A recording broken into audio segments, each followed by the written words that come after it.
Sa isla ng Lewis sa Scotland, tinuturuan si Kirsty ng kanyang ama kung paano lumangoy. Sinabi rin niya sa kanila ang tungkol sa kalayaang posibleng mahanap nila sa Amerika, at si Kirsty ay nangangarap na makapunta doon balang araw. Lumipas ang mga taon, at namatay ang ama niya dahil sa cancer. Nakatira si Kirsty kasama ang kanyang kapatid na si Annie at ang kanyang ina na si Myrie, at magkasama silang nag-aalaga sa bukid. Upang dalhin ang alaala ng kanyang ama, palaging isinusuot ni Kirsty ang kanyang kwintas na krus. Isang hapon, inimbita ang magkapatid na babae sa isang sayawan, isang pagtitipon sa nayon na kadalasang ginagawa upang magsaya sa pagtatapos ng araw.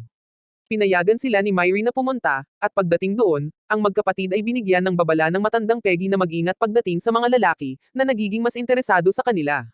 Sa party, tinutokso ng mga lalaki si Murdo, na naglilingkod sa bansa bilang isang messenger sa pagitan ng mga unit sa Glasgow. Si Murdo ay may malalim na pagmamahal sa mga libro at mas gusto niya ang mga ito kaysa sa pakikisalamuha, kaya naman yung iba ay gusto siyang pagtawanan. Nang tuluyang maalis ni Murdo ang mga nagpapahirap sa kanyang likuran, nakahanap siya ng isang tahimik na lugar kung saan makakabase siya ng mapayapa, at sinundan siya ni Kirsty upang makasama siya ng ilang oras. Nagkakaroon sila ng pag-iibigan at ginagawa nila itong sikreto dahil hindi pa sila kasal, pero nangako si Murdo na ibibigay niya kay Kirsty ang buhay sa Amerika na lagi niyang inaasam balang araw. Naputol ang kanilang munting pagkikita nang makita nilang nakatambay ang matandang skipper, kaya nagpasya silang umalis para hindi matagpuan. Sa susunod na linggo pagkatapos dumalo sa misa, dinala ni Kirsty si Murdo sa dalampasigan kung saan siya dinadala ng kanyang ama na lumangoy at nalaman niyang hindi na nakabalik ang sariling ama ni Murdo pagkatapos ng isang aksidente sa pangingisda. Hindi natutong lumangoy si Murdo, kaya nangako si Kirsty na tuturuan siya balang araw. Nang hapong iyon, nagkaroon ng unang halik ang magkasintahan.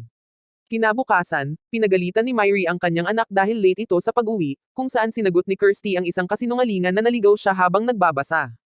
Nakita ni Annie na kainahinala ito ngunit bago siya makapagsalita ng anuman, inutusan ni Myrie si Kirsty upang maghatid ng mga itlog kay Skipper, na sa tingin ni Kirsty ay isang weirdo. Sa gabi, nahulaan ni Annie na may magandang nangyari kay Kirsty at pagkatapos niyang manampa na hindi niya sasabihin sa kanilang ina, nagpa siya si Kirsty na ibahagi sa kanyang nakababatang kapatid kung ano ang pakiramdam ng paghalik sa isang lalaki. Makalipas ang ilang sandali, nakatanggap ang taga-nayon ng isang opisyal na anunsyo na nananawagan sa lahat ng mga kabataang lalaki na sumali sa hukbo, na obligado silang sumali. Pagkatapos, nakipagkita si Murdo kay Kirsty sa dalampasigan upang sa wakas ay turuan niya itong lumangoy. Nang matapos ang kanilang munting date, sa wakas ay sinabi ni Murdo kay Kirsty na tinawag siya upang lumaban sa front lines, na dumurog sa puso ni Kirsty. Upang subukang pasayahin siya kahit kaunti, nangako si Murdo na babalik siya kapag natapos na ang digmaan at pakakasalan niya si Kirsty para dalhin siya sa Amerika. Sa gabi, ang nayon ay nagdaos ng isa pang sayaw sa kalsada upang magpaalam sa mga lalaki. Si Kirsty ay nagsusuot ng magandang damit na iniregalo sa kanya ni Myrie at isinusuot niya noong nililigawan niya ang kanyang ama, pagkatapos ay dumating si Murdo upang kunin si Kirsty, na may dalang mga bulaklak at nalaman ang kanilang relasyon. Sa pagtitipon, ang lahat ay masaya sa pagsasayaw, pakikipagkwentuhan, at pag-iinuman. Pagsapit ng gabi, lasing na ang karamihan sa mga tao, at ang isang lalaki na may gusto kay Kirsty ay nagseselos kay Murdo, na naging dahilan upang guluhin siya nito sandali at sinuntok si Murdo nang sinubukan niyang ipagtanggol ang babae. Buti na lang at hindi siya nasaktan, kaya nang gusto ni Kirsty na i-comfort ang sarili, hindi siya nagdalawang isip na iwanan siya ng ilang sandali habang papunta siya sa burol. Habang nakaupo, sinurpresa siya ng isang misteryosong lalaki mula sa likuran at inuntog ang kanyang ulo sa bato bago siya pinagsamantalahan. Duguan si Kirsty at dahil nakasubsob ang mukha niya sa lupa, hindi niya makita kung sino ang lalaki bago siya mawalan ng malay. Lumipas ang ilang oras at nang hindi na bumalik si Kirsty, hinanap siya ni Murdo at nakita siya sa burol, kaya gin-icing niya agad at nang mapansin niya ang dugo, sinabi lang ni Kirsty sa kanya na natamba siya. Agad siyang dinala ni Murdo upang makipagkita kay Dr. McLean, na nag-alaga sa kanya at binigyan siya ng ilang gamot at mga tahi para sa kanyang sugat. Habang si Murdo naman ay tumatakbo upang sabihin sa kanyang pamilya. Napansin ni McLean na may pananakit si Kirsty sa kanyang ibabang bahagi, ngunit nang igiit niyang nahulog siya at wala na siyang maalala, hinayaan siya ni McLean na magpahinga ng magdamag. Kinaumagahan, dinala ni Murdo si Kirsty sa kanyang pamilya para maalagaan siya, at nang mag-isa na lang si Kirsty sa kanyang silid ay tiningnan niya ang kanyang underwear, napaiyak siya nang makita ang dugo na nagpapatunay sa nangyari kagabi. Desperado siyang hindi malaman, itinapon niya ang kanyang pad sa apoy. Nang maglaon, sumama si Kirsty sa mga taga-nayon upang magpaalam sa mga lalaki. Ipinagbili ni Murdo sa kanyang kapatid na alaga ang mabuti ang kanilang ina bago bigyan si Kirsty ng libro na may mga paboritong quotes, binibigyan din niya ito ng sapat na pera para makasakay ng barko papuntang Amerika sakaling hindi na ito makabalik. Bilang ganti, binigay ni Kirsty sa kanya ang kwintas ng kanyang ama, ngunit tumanggi siyang halikan ito dahil marumi pa rin ang pakiramdam niya. Matapos umalis ang lahat ng mga lalaki na may basbas mula sa pari, bumalik si Kirsty sa burol kung saan nangyari ang lahat at doon siya umiyak, hindi alam na si Skipper ay nanunood mula sa malayo. Nang gabing iyon, binangungot si Kirsty sa pag-atake, at kailangan siyang gisingin ni Myrie para itigil ang lahat ng sigaw. Kinaumagahan, dumating si Constable McRae upang tingnan si Kirsty dahil nag-alala si Peggy sa kanya, ngunit muli ay ipinangako ni Kirsty na nahulog lamang siya at wala nang iba pa. Nagsisimulang lumipas ang mga linggo, at sinusubaybayan ni Kirsty ang kanyang mga buwanang dalaw sa isang notebook hanggang sa kalaunan ay kailangan niyang harapin ang katotohanan, siya ay buntis. Gayunpaman, hindi niya sinasabi kahit kanino dahil ayaw pa rin niyang magdala ng kahihiyan sa pamilya at makaligtaan ang kanyang pagkakataong pakasalan si Murdo, na sumusulat sa kanya ng madalas hanggat kaya niya, ang kanyang mga liham ang tanging kaginhawaan na mayroon si Kirsty sa kasalukuyan. Isang umaga, nagdala siya ng isa pang delivery kay Skipper, na bilang kapalit ay binibigyan siya ng bulaklak para sa kanya at sa kanyang ina. Nakita ni Kirsty na napakatamis ng kilos at napansin niyang may larawan ng Amerika si Skipper, na nagudyok sa kanya na magbahagi ng ilang kwento ng kanyang mga paglalakbay. Ito ang dahilan kung bakit inamin ni Kirsty na mali ang paghusga niya kay Skipper. Habang lumalaki ang sanggol, si Kirsty ay nagsimulang magkaroon ng karaniwang mga problema sa pagbubuntis, tulad ng gustong samuka sa mga random na oras.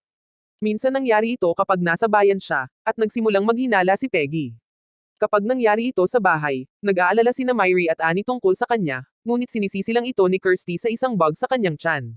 Nang magsimulang lumaki ang kanyang tiyan, itinago ito ni Kirsty sa pamamagitan ng pagbabalot ng ilang tela sa kanyang tiyan at pagsusuot ng maluwang na damit, na medyo masakit at nagpapainit sa kanya. Nagsisimula na ring matulog si Kirsty at nagising sa masamang mood, na madalas siyang napapagalitan ng kanyang ina. Isang gabi, inanyayahan ni Myrie si Dr. McLean para sa hapunan upang pasalamatan siya sa pag-aalaga ng mabuti kay Kirsty, at narinig nila ang kwento ng kanyang bigong kasal. Iniwan siya ng kanyang asawa pagkatapos niyang mabangkarote dahil sa pag-alok ng kanyang serbisyo sa mga mahihirap. Makalipas ang ilang araw, narinig ni Kirsty ang mailman na nagsasabing ang hukbo ay nag-iisip na kakailanganin din nilang humingi ng tulong ng mga kababaihan, nagdala din siya ng telegrama para sa mga kapitbahay na nagsasabing namatay ang kanilang anak sa labanan. Desperado na tulungan ang kanyang bansa para hindi ganoon din ang mangyari kay Murdo, kinaladkad ni Kirsty si Annie kasama niya para hilingin kay Peggy na magsimula ng grupo ng mga knitters, dahil ang hukbo ay tumatanggap ng mga donasyon ng lahat ng uri ng kasuutan. Masaya si Peggy na turuan ang lahat ng babae sa bayan, ngunit hindi niya maiwasang magtaka kung bakit nananatili si Kirsty na nakasuot ng makapal at malaking Amerikana. Upang maiwasang masagot ang tanong, sinabi ni Kirsty na masama ang pakiramdam niya at pumunta siya sa burol, kung saan tinanggal niya ang nakagapos na tela upang mapawi ang sakit at kinuha ang pagkakataong basahin ang pinakabagong sulat ni Murdo. Ang kanyang pagbabasa ay biglang naputol ni Annie, na nagpahayag ng pag-aalala para sa kanyang kapatid matapos makita ang nakatali na tela sa lupa, dahil hindi titigil si Annie sa paghingi ng paliwanag para sa kakaibang mood ni Kirsty, ipinangako ni Kirsty na hindi niya sasabihin kahit kanino at sa wakas ay umamin na siya ay buntis. Si Annie ay nananatiling sumusuporta at ipinapalagay na si Murdo ang ama, ngunit hindi siya itinutuwid ni Kirsty. Makalipas ang ilang araw, bumalik sa nayo ng isa sa mga batang lalaki dahil natanggalan siya ng braso at hindi na maaaring maging sundalo. May hatid din siyang masamang balita, nawawala si Murdo. Sa gitna ng isang labanan, lumaban siya sa bakbakan upang iligtas ang dalawa niyang mga kaibigan, ngunit hindi na siya bumalik. Iniisip ni Kirsty na mabubuhay pa siya, ngunit pagkatapos ay ibinigay sa kanya ang kwintas na krus na natagpuan ng mga batang lalaki sa lupa, na sumisira sa anumang pag-asa na mayroon siya, na naging sanhi ng kanyang pagluha. Nang maglaon sa bahay, pinapakalma ni Myrie si Kirsty habang umiiyak siya at napansin ang kanyang malaking tiyan, sa wakas ay nalaman niya ang katotohanan. Naniniwala din siya na ang ama ay si Murdo, at nang tinalakay niya ang bagay na iyon kay Annie, sumasang-ayon siya na hindi rin niya sasabihin sa sinuman sa nayon. Kinaumagahan, sinabi ni Myrie kay Kirsty na alam niya ang tungkol sa sanggol at isinasaalang-alang ang opsyon na umalis sa nayon kasama ang kanyang mga anak na babae. Nang sabihin niya kay Murdo, mabilis siyang itinuwid ni Kirsty at sinabi sa kanya ang tungkol sa pag-atake, humihingi ng paumanhin habang umiiyak. Hindi nito binago ang isip ni Myrie, nananatili siyang sumusuporta sa kanyang anak at sinabi sa kanya na wala siyang ginawang mali. Ipinaliwanag din ni Kirsty na alam ni Dr. McLean na inatake siya ngunit hindi tungkol sa pagbubuntis, kaya marahil ay dapat nilang puntahan siya, ngunit tumanggi si Myrie dahil malalaman ng buong nayon at pakikitunguhan siya ng masama. Ang kanilang pagtatalo ay biglang naputol nang pumutok ang panubagan ni Kirsty 2 buwan bago pa man sumapit sa tamang petsa. Ang masaklap pa, sa sandaling iyon ang lokal na pari ay pumupunta sa bahay upang mag-alay ng ilang panalangin para sa kamatayan ni Murdo, ngunit mabilis siyang pinaalis ni Myrie na nagsasabing natutulog si Kirsty at kailangang magpahinga pagkatapos marinig ang masamang balita. Pagkatapos, tinulungan ni na Myrie at Annie si Kirsty na manganak doon mismo sa sahig ng kwarto, na isang napakasakit na karanasan para kay Kirsty ngunit sa pagtatapos nito ay sabik na siyang hawakan ang kanyang anak. Noong una ay ayaw ibigay ni Myrie ang bata sa kanya dahil ayaw niyang masyadong madikit si Kirsty, ang plano ay paalisin ang sanggol para magkaroon ito ng magandang buhay na malayo sa panghuhusga sa mga taga-nayon. Ngunit si Kirsty ay patuloy na umiiyak at nagmamakaawa, kaya pumayag si Myrie at pinahintulutan siyang hawakan ang sanggol saglit bago siya dalhin sa gabi. Gusto ni Kirsty na panatilihin ang bata, ngunit ipinaalala ni Myrie sa kanya na sa ngayon ay kailangan niyang magpahinga at maaari nilang pag-usapan ang mga bagay sa umaga. Matapos makatulog si Kirsty, inaalagaan ni Myrie ang sanggol, ngunit hindi siya umiinom ng gatas at mukhang mapatla siya, malamang dahil maaga siyang ipinanganak. Ayaw ni Annie na umalis ang sanggol, at ipinaliwanag ni Myrie na gusto rin niyang panatilihin siya, ngunit karapat-dapat ang batang lalaki na magkaroon ng magandang buhay kung mabubuhay siya sa gabi. Si Kirsty, na kanina lang nagpapanggap na tulog, ay narinig ang lahat ng ito at hinihintay na makatulog ang kanyang pamilya para kunin ang sanggol at umalis ng bahay sa kalagitnaan ng gabi, na nagbabalak na dalhin ito sa doktor. Sa kasamaang palad, tama si Myrie at namatay ang sanggol habang tumatawid si Kirsty sa burol. Nang mapansin ni Kirsty, lumuluha siyang humingi ng paumanhin at inilagay ang kanyang kwintas sa loob ng damit ng sanggol bago nagpas siyang tapusin ang mga bagay-bagay dahil nakonsensya siya sa pagkamatay ng bata. Sa sandaling iyon, dumating sina Annie at Myrie, ngunit huli na, ang sanggol ay tinangay ng alon at si Kirsty ay halos malunod. Habang sinisimulan niyang alalahanin ang mga aralin sa paglangoy ng kanyang ama, lumitaw si Annie sa tubig at tinulungan ang kanyang kapatid. Sa umaga, natagpuan ni Skipper ang sanggol sa baybayin at sinabihan si McRae, na agad na pumunta sa doktor upang tanungin siya kung may alam siyang buntis sa nayon.